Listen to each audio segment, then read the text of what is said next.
అద్భుతము మన జీవితంలో జరగాలంటే మొదటగా దేవుని వాక్యాన్ని పొందుకున్న తర్వాత దాని మీద అడుగు వేసి నిలబడి ముందుకు సాగాలి మనం.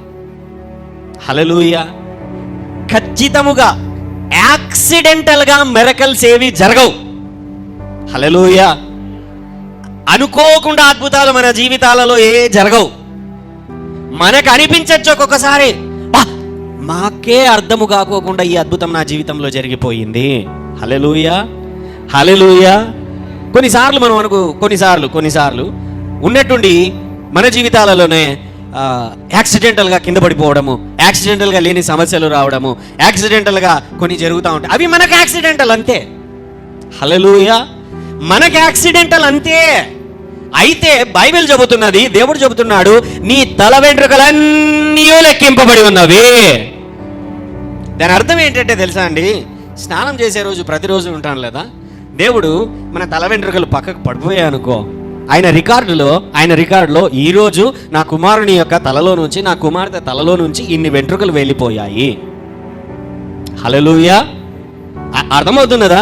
నువ్వు ఎప్పుడైనా ఎన్ని వెంట్రుకలు పోయినాయని కౌంట్ చేసుకోగలిగినావా? నువ్వు ఎప్పుడన్నా చేసావా నువ్వు? హల్లెలూయా. అర్థమవుతుందా నేను చెబుతున్నటువంటి మాటలు? ఎప్పుడైనా తెల్ల వెంట్రుకలు బీగినప్పుడు అమ్మయ్య ఎన్ని వెంట్రుకలు వచ్చినాయి అనుకుంటారు. హల్లెలూయా. బాగా గమనించండి. ఇన్ని నీ యొక్క సిరులు వెళ్ళిపోయాయి అని చెప్పి నీ యొక్క జీవితంలో ఎప్పుడైనా నువ్వు కౌంట్ చేయగలిగావా? లేదు. అయితే ప్రతి దానిని కూడా దేవుడు కౌంట్ చేస్తున్నాడు. ఆమేన్. ప్రతి దానిని ఆయన లెక్క కడుతున్నాడు. ప్రతి దానిని మన జీవితాలలో అనుకోకుండా ఏది మన జీవితంలో అది జరగదు.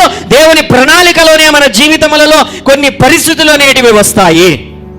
కొన్నిసార్లు ఎలా ఉంటుందంటే మనం చేసుకున్న పాపాలను బట్టి కొన్ని సమస్యలు, లేదా దేవుని యొద్ద నుంచి యోబుకు కలిగినటువంటి కష్టాలలాగా కొన్ని పరీక్షలు, ఏ మార్గములో వచ్చిన శ్రమలే.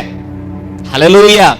అయితే ఆ సమయంలో పాపముల ద్వారా, పరిస్థితుల ద్వారా మన జీవితములలో అటువంటి సమస్యలు వచ్చినప్పుడు we have to confess and repent. మన జీవితంలో మన పాపములను ఒప్పుకొని దేవుని ఎదుట మన పాప పశ్చాత్తాపముతో దేవుని యొక్క సన్నిధిలో నీవు నిలిచినప్పుడు దేవుని కనికరం అనేది నీ జీవితం మీద విడుదల చేయబడుతుంది. హల్లెలూయా. లేదా దేవుని యొక్క ప్రణాళికలో, దేవుని యొక్క పరిస్థితులలో దేవుడే నీ యొక్క విశ్వాసాన్ని పరీక్షించాలనుకున్నప్పుడు వచ్చినప్పుడు, అయ్యా నువ్వు నన్ను చెయ్యి విడిచిపెట్టేవాడవు కాదు, పరిస్థితులు వచ్చినా నేను స్థిరముగా నిలబడి ముందుకు సాగుతానే కానీ నేను వెనకడుగు వేయను, ఎందుకంటే నువ్వు నాకు తోడుగా ఉన్నావు. హల్లెలూయా.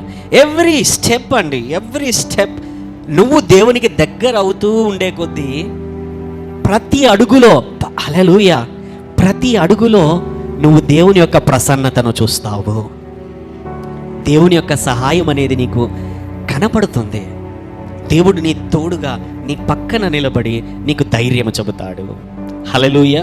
ఒకసారి సోషల్ మీడియాలో ఒక వీడియో క్లిప్ దొరక్క నేను షేర్ కూడా చేసుకున్నాను స్టేటస్లో. క్యాథరిన్ కుల్మన్ అనేటువంటి గొప్ప దైవజనురాలకి ఒక విజన్, ఒక దర్శనం వచ్చింది, ఒక కళ వచ్చింది. ఆమెకి కళ వచ్చింది.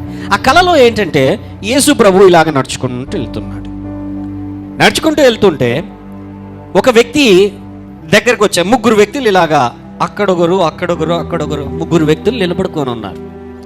మొదటి వ్యక్తి దగ్గరికి యేసయ్య వచ్చాడంట. హల్లెలూయా. వచ్చి అతడు ఏడుస్తూ ఉంటే అతని దగ్గర నిలబడి అతన్ని గట్టిగా కౌగిలించుకొని ధైర్యం చెప్పి ముందుకొచ్చాడు. రెండవ వ్యక్తి దగ్గరికి వచ్చి అతని మీద ఊరికేనే అలాగా చెయ్యి ఉంచి చెప్పి ముందుకెళ్ళిపోయాడు. మూడవ దగ్గరికి వచ్చి అతని వైపున అలాగ చూసి ఆయన వెళ్ళిపోయాడు. మొదటి వ్యక్తినేమో హత్తుకున్నాడు, రెండో వ్యక్తికేమో చెయ్యిచ్చాడు, మూడో వ్యక్తినైతే చూసి వెళ్ళిపోయాడు. హల్లెలూయా. సాధారణంగా ఈ దర్శనాన్ని మనం ఆలోచిస్తే ఎటువంటి ఆలోచనలు మనకు కలుగుతాయో తెలుసా?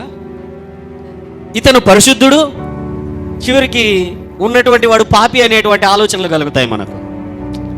అవునా కాదా? ఆలోచించండి. హల్లెలూయా.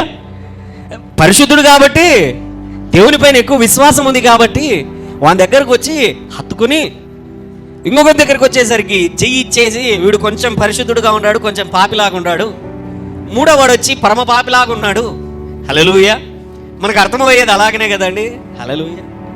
ఆమెకు అర్థం కాక, ఆ కలభావం అర్థం కాక వెంటనే దేవుడిని అడిగితే దేవుడు వివరించాడంట ఆమెకు. ఏంటనంటే, మొదటివాడు గుండె చెదిరిపోయినటువంటి వాడు, అతి భయంకరమైనటువంటి శోధనలలో, కష్టములలో, కన్నీటితో నిలబడలేని పరిస్థితులలో ఉన్నటువంటి వాడు. అందుకనే వాని హత్తుకుని వానికి ధైర్యం చెప్పాను. హల్లెలూయా. ఇంకొకడు మధ్యలో ఉన్నవాడు ఎవడు అనంటే, వీడు విశ్వాసంలో నిలబడడానికి ప్రయత్నిస్తూ, పరిశుద్ధ జీవితం కొరకు ప్రయత్నిస్తూ, పడిపోతూ లేస్తూ నిలబడడానికి ప్రయత్నిస్తున్నటువంటి వాడు. హల్లెలూయా. ఇంకొకడు ఎవడనంటే, చివరిగా ఉన్నటువంటి వాడు ఎవడనంటే, అందుకనే వాడిని ఏం చేశానంటే మధ్యలో ఉన్నటువంటి వాడిని చెయ్యి ఇచ్చి నిలబెట్టాను. హల్లెలూయా. మూడవ వాడు ఎవడనంటే, విశ్వాసములో, ప్రార్థనలో నిందారహితముగా, ప్రార్థనా పూర్వకముగా నిలబడినటువంటి వాడు. హల్లెలూయా, హల్లెలూయా, హల్లెలూయా. మనం అనుకుంటుంటాం ఒక్కొక్కసారి ఏంటనంటే, కొత్తగా యేసుప్రభు నమ్ముకున్నోనికి అబ్బబ్బబ్బబ్బా అద్భుతాలేరా నాయనా అని. హల్లెలూయా. అయితే చివరిగా విశ్వాసంలో ఉన్నవాన్ని దేవుడు అలాగ చూసుకుంటూ వెళ్ళిపోయాడు, అంతే.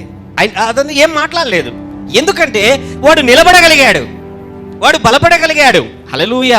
మన మన మన మన కుటుంబంలో కూడా అండి, 2-3 పిల్లలు ఉన్నప్పుడు ఎవరికైతే కొంచెం బలహీనంగా ఉన్నాడో తల్లిదండ్రులు వానికి కొంచెం బలం ఇవ్వడానికి ప్రయత్నిస్తారు, బలహీనంగా ఉన్న వానికి ధైర్యం చెప్పడానికి ప్రయత్నిస్తాడు.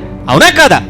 లేకపోతే ఎవడైతే ధైర్యంగా బలంగా ఉన్నాడో వాడు చూసుకుంటాడులే, వానికి తెలివి ఎక్కువలే, వానికి ధైర్యం ఎక్కువలే అని చెప్పి వాడిని ముందుకు వదిలిపెట్టేస్తారు. హల్లెలూయా. మన జీవితాలలో బాగా గమనించండి, దేవుని యొక్క ప్రేమ కూడా అలాగని చెప్పి పట్టించుకోవట్లేదు, విడిచిపెట్టారని కాదు. నీ యొక్క జీవితంలో కొన్నిసార్లు విశ్వాస ప్రయాణంలో నీకు దేవుని స్వరము అంతగా వినపడకపోయి ఉండొచ్చు, దేవుని యొక్క మాటలకు నీ యొద్దకు వచ్చి ఉండకపోయి ఉండొచ్చు ఒక్కొక్కసారి. హల్లెలూయా. అయితే నువ్వు వాక్యము చేత కట్టబడుతూ, వాక్యములో నాటబడుతూ, వాక్యములో ఎదుగుతూ ఉంటున్నప్పుడు, హల్లెలూయా, దేవుడే నిన్ను నడిపించేటువంటి వాడు. ధైర్యముగా ముందుకు వెళ్ళు. ఆమేన్.